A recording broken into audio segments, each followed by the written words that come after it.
Des hôpitaux bombardés, des salles d'examen entièrement détruites. C'est devenu le quotidien des patients de Donetsk, descendre dans les caves pour se protéger des explosions. Dans cette clinique spécialisée dans la maternité, des femmes ont même accouché sous terre.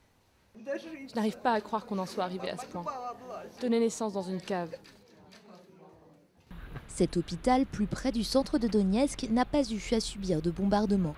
Mais pendant 2 mois, il a dû gérer un énorme manque d'approvisionnement en insuline.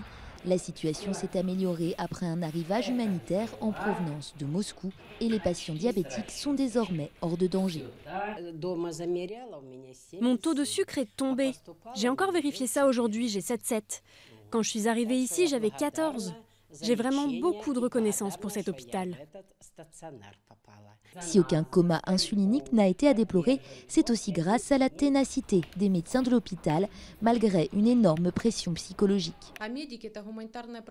Être médecin, c'est une profession humanitaire. Comment partir sans se sentir irresponsable? Le serment d'Hippocrate ne peut pas être annulé. C'est moralement interdit.